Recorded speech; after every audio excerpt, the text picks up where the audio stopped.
ঝিঙে আলু ও চিংড়ি মাছ দিয়ে একটা রেসিপি বানাবো, তার জন্য চিংড়ি মাছটা প্রথমে ভাজা করে নিচ্ছি। চিংড়ি মাছটা এবার আমার ভাজা হয়ে গেছে, এবার আমি নামিয়ে ফেলবো। কড়াইতে দিয়ে দেবো সর্ষের তেল, দিয়ে দেবো পেঁয়াজ কুচি, দিয়ে দেবো টমেটো কুচি,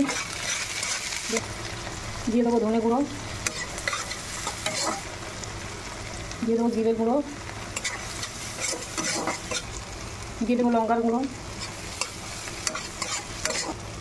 দিয়ে দেবো হলুদ গুঁড়ো,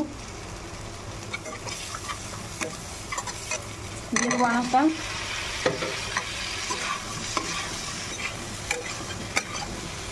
মশলার সাথে আলু ও ঝিঙেটাকে ভালো করে নাড়াচাড়া করে নেবো। দিয়ে দেবো পরিমাণ মতো লবণ,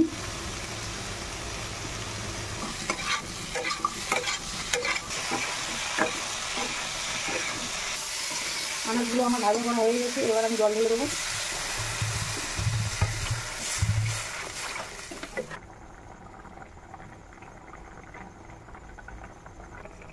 দিয়ে দেবো ভাজা করে রাখা চিংড়ি মাছ, কয়েকটা কাঁচা লঙ্কা কাটা, নাড়িয়ে দেবো।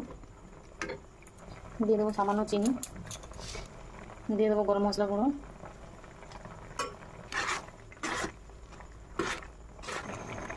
তরকারিটা এবার আমার হয়ে গেছে, এবার নামিয়ে ফেলবো।